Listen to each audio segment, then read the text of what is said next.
साधना अपनी सहेली नीलम की शादी में आई हुई है। साधना नीलम को तैयार कर रही थी। तभी तैयार करते हुए साधना कुछ ढूंढ रही थी। फिर वो नीलम से कहती है, क्या नीलम, मुझे तो कुछ नहीं मिल रहा, ना ही तेरा बाजूबंद और ना ही कमरबंद और ना ही माथा पट्टी। कहाँ है ये सब कुछ? या नहीं मिल रहा है तो रहने दे, वैसे भी ये सब पुराने जमाने की चीजें हैं, ना भी पहने तो काम चल जाएगा। क्या तू कैसी बातें कर रही है? तो दुल्हन बन रही है और 16 श्रृंगार तो पूरे होने चाहिए ना। मेरी माँ तो कहती है सुहागन के लिए 16 श्रृंगार बहुत शुभ होता है और हमें पूरा 16 श्रृंगार करना चाहिए। मैं अभी तेरे लिए मार्केट से सारी चीजें मंगवा देती हूँ, फिर सब कुछ पहन लेना। साधना अपनी सहेली के लिए लड़के को बाजार भेजकर बाजूबंद, कमरबंद और माथा पट्टी मंगवाती है और उसे पहना देती है और कहती है, अब लग रही है ना तू सुंदर। देखना मेरी शादी होगी ना तो मैं भी हर समय ऐसे ही 16 श्रृंगार करके रहूंगी। अच्छा बाबा ठीक है, अभी तो चल मेरे साथ क्योंकि फेरों का समय हो रहा है। अब साधना नीलम के साथ जाती है। फिर नीलम के फेरे होते हैं। साधना शादी अटेंड करती है और अपने बार और अपने घर वापस आ जाती है। वहीं दूसरी तरफ दिवेश शिवानी से कहता है, माँ मैंने कहा था ना कि मेरी व्हाइट शर्ट को धोकर प्रेस कर देना, तुमने वो धोई नहीं। अब मैं आज मीटिंग में क्या पहनूं? अरे अरे अरे, मैंने तो ब्लैक शर्ट दे दी, मैं तो भूल ही गई थी कि तुझे व्हाइट शर्ट पहनी है। वैसे बेटा अब इस बुढ़ापे में मुझसे इतना काम नहीं होता, तुम लोग कब तक मुझसे काम करवाते रहोगे? पड़ोस के सारे लड़कों की शादी हो गई है, सभी अपनी अपनी बहू की चुगलियां मुझसे करती हैं। एक मैं ही हूँ जिसके पास कोई बहू है ही नहीं चुगली करने के लिए। अरे अच्छा, तो इसका मतलब तू बहू इसलिए लाना चाहती हो ताकि उसकी चुगली कर सको? अरे जी मैं तो मजाक कर रही थी, लेकिन सच तो यह है कि अब इस बुढ़ापे में मुझसे घर के काम नहीं संभलते। जल्दी ही हमें देवेश की शादी कर देनी चाहिए ताकि बहू रिया आए और अपना घर संभाल ले। हाँ पिताजी, माँ बिल्कुल सही कहती है। अरे माँ, काम तो आप इस मोटी से भी करवाया करो। देखो ना पिताजी, भैया कैसे मेरी टांग खींच रहे हैं। अरे मेरी बेटी क्यों काम करेगी, उसे पढ़ाई लिखाई करनी है। वैसे बेटा तू चिंता मत कर, देखना मैं तेरे भाई की शादी जल्दी से करवाता हूँ। ऐसे ही एक हफ्ता बीत जाता है। एक दिन रागिनी शिवानी से मिलने उसके घर आती है और बातों ही बातों में कहती है, शिवानी तू अपने बड़े बेटे की शादी अब जल्द से जल्द कर दे ताकि मुझे थोड़ा आराम करने को मिल जाए। हाँ रागिनी, मैं भी यही सोच रही हूँ, कोई अच्छी सी लड़की मिल जाए तो अब मैं देवेश की शादी कर लूँ। अरे शिवानी, मैं तो तुझसे ही बात करने को आई थी। अभी पिछले हफ्ते देवेश का फोटो अखबार में आया था ना, तो मेरी बहन के घर वालों ने देखी थी, उन्हें देवेश बहुत पसंद आ गया है और उन्होंने तेरे बेटे के लिए अपनी बेटी का रिश्ता मांगा है। साधना नाम है लड़की का, बड़ी अच्छी है, पढ़ी लिखी भी है, आते ही तेरा पूरा घर संभाल लेगी। तू कहे तो बात करो। हाँ हाँ रागिनी, ये तो बहुत अच्छी बात है कि लड़की तेरी जान पहचान की है। रात को सभी लोगों को आने थे, मैं बात करके तुझे कल बताती हूँ। बातें करने के बाद रागिनी चली जाती है और शिवानी अपने काम में लग जाती है। शाम को जब सभी लोग आते हैं तो शिवानी सभी को खाना लगा देती है और सभी के साथ बैठकर खाना खाते हुए कहती है, सुनिए जी, हमारी पड़ोसन रागिनी आई थी, वो बता रही थी कि उसकी भांजी है, गांव में है, बड़ी अच्छी है और देवेश की अखबार में फोटो आई थी ना पिछले हफ्ते, उसी को देखकर उन लोगों ने देवेश के लिए रिश्ता भेजा है। तो क्यों ना हम सब कल जाकर लड़की को देख लें। हाँ ये तो बहुत अच्छी बात है। देवेश बेटा तुम बताओ। ठीक है पिताजी, कल इतवार है, कल चलते हैं लड़की को देखने के लिए। अगले दिन देवेश अपनी फैमिली के साथ साधना को देखने के लिए जाता है। साधना काफी सज धज कर 16 श्रृंगार करके उनके सामने आती है। उसे देखकर देवेश अपनी माँ के कान में कहता है, माँ ये लड़की तो पहले से ही शादीशुदा लग रही है, भला इतना श्रृंगार कौन करता है? अरे बेटा, कुछ लड़कियों को श्रृंगार करने का शौक होता है और ये तो देख, लड़की कितनी सुंदर और संस्कारी लग रही है। मुझे तो ये लड़की बहुत ही पसंद है, तू कहे तो मैं हाँ कह दूं। ठीक है माँ, फिर हाँ कह दो, मुझे भी लड़की पसंद है। अब शिवानी लड़की वालों को हाँ कह देती है और इसी तरह देवेश और साधना का रिश्ता पक्का हो जाता है। कुछ ही दिनों में दोनों की शादी हो जाती है और शादी करके साधना अपनी ससुराल आ जाती है। शिवानी साधना की आरती उतारती है। वहीं दूसरी तरफ नेहा अपनी भाभी को देखकर तरुण से कहती है, भैया भाभी ने कितना श्रृंगार किया है, भारी भारी गहने पहन रखे हैं और वो भी इतने सारे। उनके माथे की बिंदिया और कमरबंद कितना बड़ा है। अरे धीरे बोल, वरना अगर माँ ने सुन लिया तो बहुत गुस्सा करेंगी। अब शिवानी साधना का गृह प्रवेश करवाती है। उसके बाद सभी लोग थोड़ी देर साधना से बात करते हैं, फिर अपने अपने कमरे में जाकर आराम करते हैं। अगले दिन काफी देर इंतजार करने के बाद शिवानी नेहा से कहती है, नेहा जरा देख तो साधना अभी तक क्यों नहीं उठी। आज उसकी मुंह दिखाई की रस्म है, थोड़ी देर पहले तो पड़ोसनी भी आ जाएंगी। ठीक है माँ, ऐसा करती हूँ कि साधना भाभी को मैं कॉल कर देती हूँ। नेहा साधना को कॉल करती है। आईने के सामने बैठकर श्रृंगार कर रही साधना कॉल उठाती है और कहती है, हाँ हाँ बेटा बताओ क्या बात है। भाभी अभी तक आप सोकर नहीं उठी, माँ आपको बुला रही है। आज आपकी मुंह दिखाई की रस्म है ना। अरे अरे अरे नेहा नहीं, मैं तो बहुत पहले ही उठ गई थी। मैं तो 16 श्रृंगार कर रही थी, बस इसलिए मुझे समय लग गया है। बस हो ही गया, मैं थोड़ी देर में आती हूँ। नेहा फोन रखकर अपनी माँ से कहती है, माँ भाभी कह रही थी कि उन्हें 16 श्रृंगार करने में समय लग रहा है, वो थोड़ी देर से आएंगी। काफी देर बाद जब साधना तैयार होकर नीचे नहीं आती तब उसकी सास उसके कमरे में जाती है। वो देखती है कि साधना साड़ी पहनकर तैयार हो चुकी है। ये देखकर शिवानी कहती है, बेटा तुझे देखकर तो लग रहा है कि तू तैयार हो गया है। अब जल्दी जल्दी नीचे आ, और पड़ोसनी भी आने वाली है। कहाँ माँ, अभी तो मैंने साड़ी पहनने के बाद काजल लगाया है और मांग भरी है, झुमके पहने हैं। अभी तो मुझे पूरा चूड़ा पहनना है। और कमर बंद, बिंदिया, बिछिया, पायल, माथा पट्टी, आलता सब 16 श्रृंगार करूंगी, फिर नीचे आऊंगी। सारे श्रृंगार का नाम सुनकर शिवानी चौंक जाती है और मन ही मन में सोचती है, बाप रे बाप, अभी तक तो मैंने 16 श्रृंगार का सिर्फ नाम ही सुना था। मेरी बहू ने तो आते ही मुझे 16 श्रृंगार के नाम गिनवा दिए। ठीक है बेटा ठीक है, थोड़ा जल्दी करना। ऐसा कहकर शिवानी वहां से चली जाती है। साधना फिर से 16 श्रृंगार करने में लग जाती है। वो बालों की चोटी बनाती है, गजरा लगाती है, बाजूबंद पहनती है, कमरबंद पहनती है, बिछिया पहनती है, फिर अंगूठियां पहनती है, हाथों और पैरों में आलता लगाती है और अंत में बिंदी लगाती है। इधर रमेश कहता है, अरे शिवानी, तुम्हारी बहू की मुंह दिखाई है तो इसका मतलब ये थोड़े ना है कि हमें चाय और नाश्ता भी नहीं मिलेगा। कम से कम हमारे लिए चाय बना दो। हाँ जी, बहू को तैयार होने में बहुत समय लग रहा है। ऐसा करती हूँ कि मैं सभी के लिए चाय और पोहा बना देती हूँ। वो रसोई में जाती है, फिर सभी के लिए चाय और पोहा बनाती है और सभी को लाकर देती है। सभी चाय पीते हैं और थोड़ी देर बाद साधना भी आ जाती है। सभी पड़ोसने मुंह दिखाई की रस्म करने लगती हैं। फिर ललिता कहती है, शिवानी बहन, तुम्हारी बहू तो सच में बड़ी सुंदर है। आजकल की लड़कियां तो गहने और साड़ी पहनने में मुंह नाक बनाती है, लेकिन तुम्हारी बहू तो बड़ी ही सुंदर तरीके से तैयार हुई है। बड़ी ही संस्कारी है तुम्हारी बहू। बातें करने के बाद सभी पड़ोसने चली जाती हैं। तब शिवानी साधना से कहती है, साधना बहू, तुम्हारी मुंह दिखाई की रस्म तो हो गई है। आज तुम्हारी पहली रसोई की रस्म भी है, तो तुम ऐसा करो कि रसोई में जाओ और अपनी पसंद से सभी के लिए खाना बना लो। और हाँ, मीठे में हलवा बनाना मत भूलना। जी माँ जी। अब साधना रसोई में जाती है और खाना बनाना शुरू कर दी है। भारी भारी गहनों और भारी साड़ी की वजह से साधना को काम करने में बड़ी दिक्कत हो रही थी। फिर भी वो अपनी पहली रसोई में मटर पनीर, दाल फ्राई, वेज पुलाव, रोटी, पूड़ी, पकौड़े वाली कढ़ी और मीठे में सूजी का हलवा बना लेती है और सभी लोगों को परोस देती है। सभी लोग साधना के हाथों का बना खाना खाकर कहते हैं, अरे साधना बहू, खाना तो तुमने सचमुच बहुत ही स्वादिष्ट बनाया है। खाकर मजा ही आ गया। तुमने खाना बनाने में काफी देर कर दी, लेकिन खाना अच्छा बनाया है। जरा 2 पूड़ियां और देना।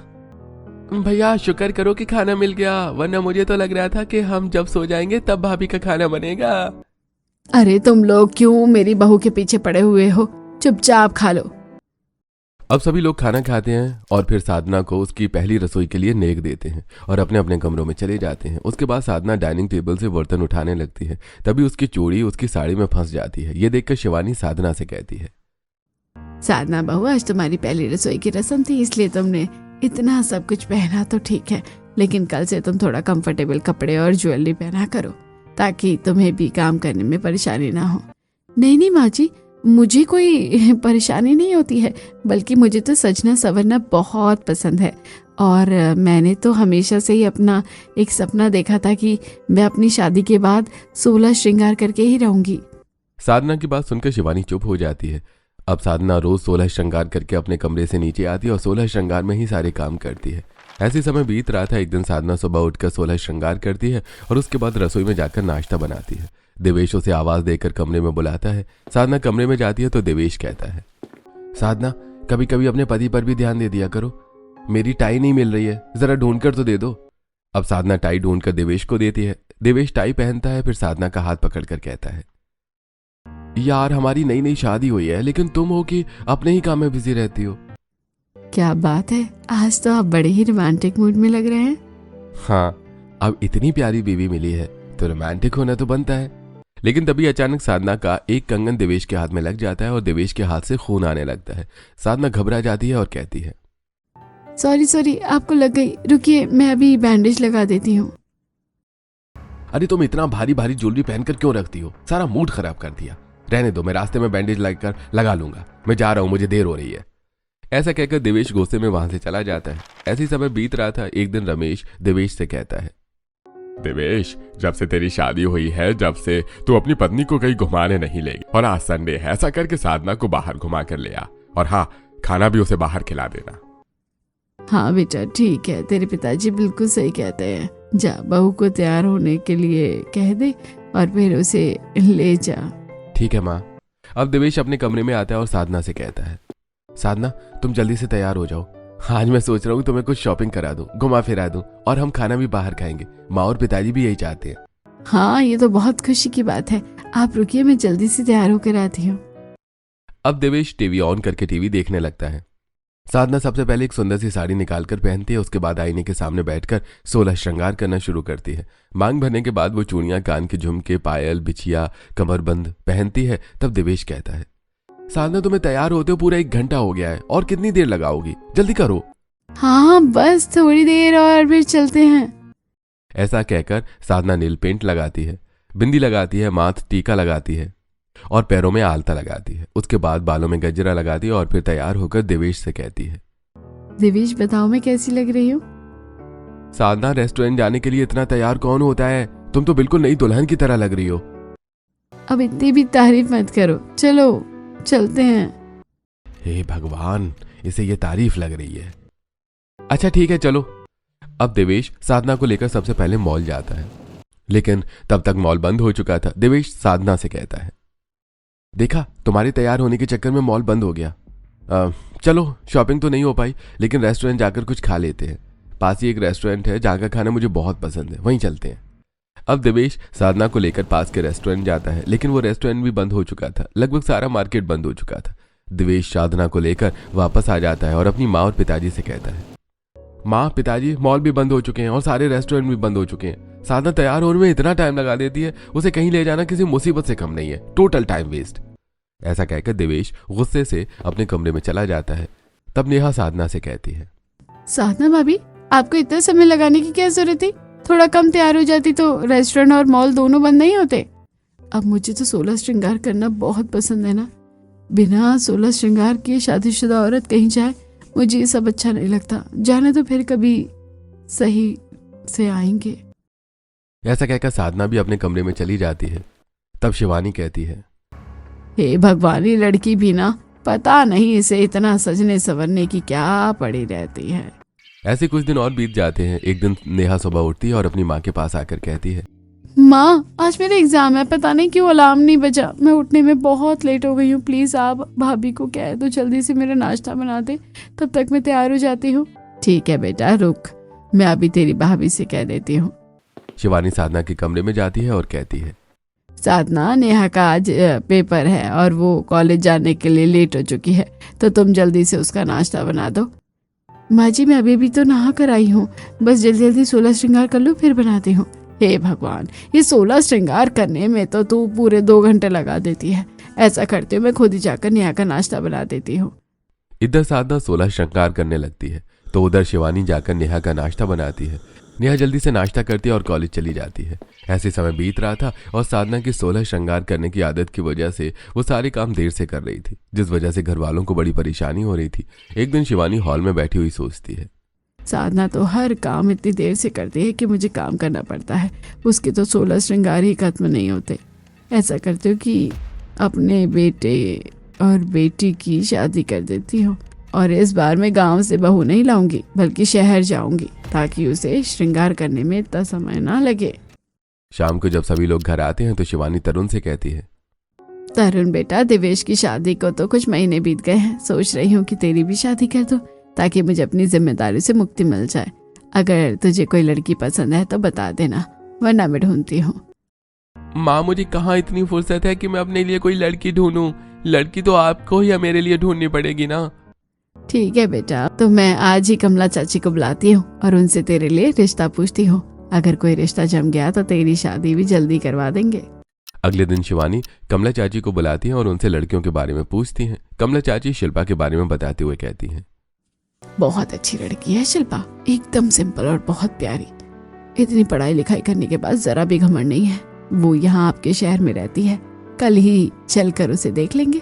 कमला बहन, कल तो नहीं लेकिन हाँ इतवार को जरूर देखेंगे।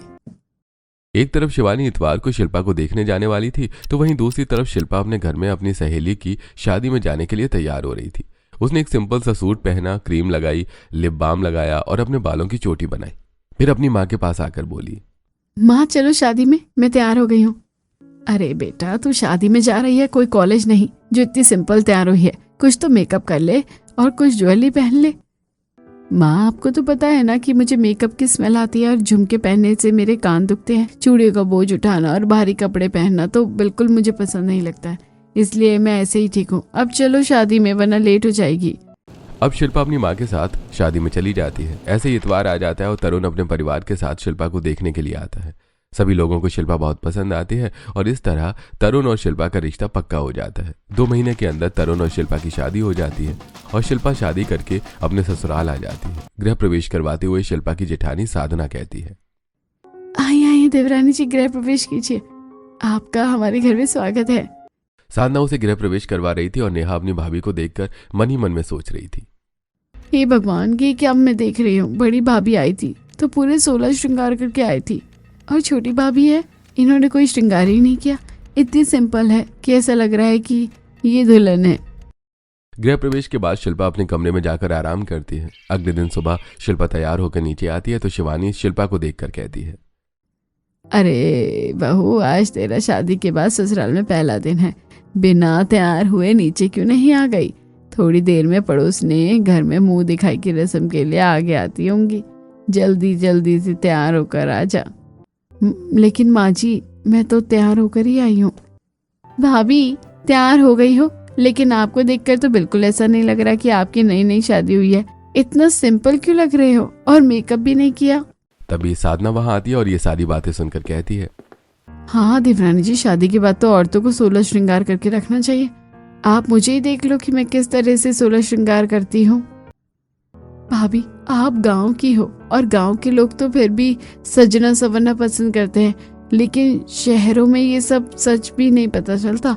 और जरूरी तो नहीं कि आपको सजना संवरना पसंद हो तो मुझे भी हो। मुझे सजना संवरना बिल्कुल भी पसंद नहीं है। अपनी दोनों बहुओं की बातें सुनकर शिवानी मन ही मन में सोचती है, हे भगवान, मैं एक बहू गांव से लेकर आई हूँ, वो जरूरत से ज्यादा श्रृंगार करती है और दूसरी बहू को श्रृंगार करने का तरीका ही नहीं पता। मैंने तो दोनों बहुओं की अजूबा क्लास ली है। शिवानी ऐसा सोच ही रही थी कि तभी पड़ोस की सारी औरतें शिल्पा की मुंह दिखाई के लिए आ जाती हैं। शिल्पा सभी को प्रणाम करती है और सोफे पर बैठ जाती है। उसके बाद सभी औरतें शिल्पा से बात करती हैं और रागिनी कहती है, शिवानी बहन, तुम्हारी बहू तो नई नवेली दुल्हन लग रही थी, इसने तो बिल्कुल भी श्रृंगार नहीं किया। हाँ बहन, तुम दोनों बहुएं अलग अलग दिशाओं की तरह लाई हो। एक की शादी को इतना समय हो गया, फिर भी वो 16 श्रृंगार करके रहती है, और दूसरी की नई शादी हो गई, फिर भी वो कोई भी श्रृंगार नहीं करती है। मुंह दिखाई की रस्म के बाद पड़ोसने अपने अपने घर चली जाती हैं। उसके बाद शिवानी शिल्पा से कहती है, शिल्पा बहू, आज तुम्हारी पहली रसोई है। आज तुम रसोई में जाओ और सभी के लिए खाना बनाओ। और हाँ, साधना रसोई में ही होगी, तुम चाहते तो उसकी मदद कर सकते थे। अब शिल्पा रसोई में जाती है और देखती है कि साधना इतना सज धज कर खाना बना रही है जिससे उसे काम करने में दिक्कत हो रही है। ये देखकर शिल्पा साधना से कहती है, जेठानी जी, आप रसोई में काम करने के लिए इतनी सजी धजी क्यों रहती हो? इस तरह तो आपको रसोई में काम करने में दिक्कत नहीं होती होगी। देवरानी जी, हमारे गांव में तो शादीशुदा औरतें ऐसे ही 16 श्रृंगार करके रहती थी, वैसे भी आपको भी ऐसे सजना संवरना चाहिए। नहीं नहीं जेठानी जी, मैं तो ऐसे ही ठीक हूँ। ऐसा कहकर शिल्पा भी अब खाना बनाने में लग जाती है और साधना उसकी मदद करती है। साधना शिल्पा को देखकर मन ही मन सोचती है, ये शहरी लोग भी बड़े अजीब होते हैं, पता नहीं इन्हें श्रृंगार करने में इतना भारी क्यों लगता है। इतनी मोटी मोटी किताबें लैपटॉप पर कुछ उठाकर घूमते हैं, वो भारी सा लगता है, लेकिन पहनना बहुत भारी लगता है। तो वहीं शिल्पा मन ही मन सोचती है, हे भगवान, ये कैसी गांव की अनपढ़ जेठानी है। इतना मेकअप, इतना श्रृंगार, आजकल के समय में सिर्फ कोई गांव की टिपिकल औरत ही ये कर सकती है। अब शिल्पा भी साधना के साथ मिलकर खाना बनाती है। फिर दोनों बहुएं मिलकर सभी को खाना परोसती हैं। सभी खुशी खुशी खाना खाते हैं और शिल्पा को नेक देते हैं। धीरे धीरे समय गुजरता है। एक दिन तरुण शिल्पा से कहता है, शिल्पा, तुम्हें पता है तुम बहुत सुंदर हो, लेकिन अगर तुम थोड़ा सा अच्छे से संवरती तो और भी ज्यादा सुंदर लगती। भाभी को देखा है, शादी के इतने दिनों बाद भी अपने पति के लिए कितना तैयार होकर रहती हैं। क्या तुम मेरे लिए थोड़ा सा तैयार नहीं हो सकती? अब मेरा मुकाबला भाभी से क्यों करते हैं? जेठानी जी गांव की अनपढ़ और गंवार औरत है और मैं शहर की पढ़ी लिखी मॉडर्न औरत हूँ। मैं उनकी तरह दुल्हन बनकर नहीं घूम सकती और मुझे इतना तैयार होना पसंद नहीं है। शिल्पा का जवाब सुनकर तरुण का दिमाग खराब हो जाता है और वो गुस्से में कमरे से बाहर चला जाता है। ऐसे ही धीरे धीरे समय बीतता है। एक दिन तरुण शिल्पा से कहता है, शिल्पा, मेरे दोस्त की शादी है, शाम को हमें उसकी शादी की पार्टी में चलना है। तुम तैयार रहना, मैं ऑफिस से आऊंगा और फिर चलेंगे। जी मैं तैयार रहूंगी। शाम को तरुण आता है और अपने कमरे में जाकर शिल्पा से कहता है, शिल्पा, मैंने तुम्हें बताया था ना कि आज मेरे दोस्त की शादी है, जाना है। तुम अभी तक तैयार नहीं हुई। अरे तरुण, मैं तो कब से यहाँ इंतजार होकर बैठी हूँ, देखो मुझे। तरुण देखता है कि शिल्पा ने एक साड़ी पहनी है, गले में मंगलसूत्र, माथे पर हल्का सा सिंदूर और हाथ में एक वॉच पहनी है। ये देखकर तरुण कहता है, ये क्या शिल्पा, तुम्हारी नई नई शादी हुई है, इतनी सिंपल तरीके से कौन शादी में जाता है? मेरे लुक में क्या बुराई है? अच्छी तो लग रही हूँ। और वैसे भी तुम्हें पता है मुझे ज्यादा तैयार होने की आदत नहीं है। अब तरुण शिल्पा को लेकर पार्टी में जाता है। वहां वो शिल्पा को अपने सभी दोस्तों से मिलवाता है। तरुण के दोस्त की पत्नी प्रिया शिल्पा को देखकर कहती है, अरे मुझे लगा कि तुम्हारी नई नई शादी हुई है। तुम्हारी पत्नी ने बहुत सुंदर साड़ी पहनी होगी और वो तो बहुत अच्छे से तैयार हुई होगी, लेकिन ये तो बहुत ही सिंपल है। इसे देखकर ऐसा लगता है कि तुम इसके साथ अच्छा व्यवहार नहीं करते। अरे अरे नहीं नहीं भाभी, ऐसी बात नहीं है, मुझे तो सिंपल रहना ही पसंद है। देखा, बेचारी कितनी उदास लग रही है और कैसे तुम्हारी गलती को छुपा रही है। तुम्हें इतनी अच्छी लड़कियां मिली, लेकिन तुम पर भी उसकी कद्र नहीं हो पा रही है। शर्मानी चाहिए तुम्हें। ऐसा कहकर प्रिया अपने पति के साथ वहां से चली जाती है। शादी अटेंड करने के बाद तरुण भी शिल्पा के साथ घर आ जाता है और घर आकर शिल्पा से गुस्से में कहता है, करवा दी ना तुमने मेरी बेइज्जती, मिल गया ना तुम्हें सुकून। थोड़ा सा तैयार नहीं हो सकती थी? तुम जैसे रहती हो, तुम्हें देखकर लोगों को ऐसा ही लगेगा कि मैं तुम्हें अच्छे से नहीं रखता। तरुण वॉशरूम में जाता है, कपड़े बदलता है और जाकर सो जाता है। ऐसे कुछ समय बीत जाता है। एक दिन शिवानी सब्जियां लेकर बाजार से आ रही होती है। तभी रास्ते में रागिनी मिलती है और शिवानी से कहती है, अरे शिवानी बहन, तुम्हें पता है या नहीं, पूरे मोहल्ले में सिर्फ तुम्हारी दोनों बहुओं के बारे में ही बातें होती रहती हैं। तुम्हारी अनपढ़ बहू शादी के दिन 16 श्रृंगार करके घूम रही थी और पढ़ी लिखी बहू को देखकर लगता है कि ससुराल वाले उस पर जुल्म कर रहे हैं। तुम दोनों अपने बहुओं को समझती क्यों नहीं? मैं तो इतना मेकअप अच्छा करती हूँ और ना ही इतनी सादगी। ऐसे कुछ दिन और बीत जाते हैं। एक दिन दोनों भाई ऑफिस से घर आते हैं और कहते हैं, माँ, आज बॉस ने हमें पार्टी दी है। पार्टी काफी बड़ी है और बॉस ने स्पेशली हम दोनों को बुलाया है। भाभी और शिल्पा, तुम दोनों शाम को जल्दी तैयार हो जाना, हमें पार्टी में जाना है। ये सुनकर साधना और शिल्पा दोनों खुश हो जाती हैं। शाम को दोनों अपने अपने कमरे में जाकर तैयार होना शुरू करती हैं। साधना एक रेड कलर की साड़ी पहनती है और फिर 16 श्रृंगार करना शुरू करती है, तो वहीं शिल्पा एक ऑफ वाइट कलर का साड़ी पहनकर बिल्कुल सिंपल तैयार हो जाती है। शाम को देवेश और तरुण घर आते हैं। देवेश अपने कमरे में जाकर साधना को देखकर गुस्से में कहता है, साधना, ये क्या है? तुम्हें कहा था ना कि अच्छी तरह से तैयार होना। तुम मेरे ऑफिस की पार्टी में इतना सज धज कर जाओगी तो लोग मेरी मजाक उड़ाएंगे। लेकिन जी, 16 श्रृंगार करना मुझे बहुत पसंद है, ये बहुत शुभ भी होता है। तुम एक नंबर की अनपढ़ हो। अरे हर चीज को शुभ अशुभ से जोड़ देती हो। मेरी पसंद का तो तुम्हें कोई ख्याल ही नहीं है। रहने दो, मैं अकेले ही चला जाता हूँ।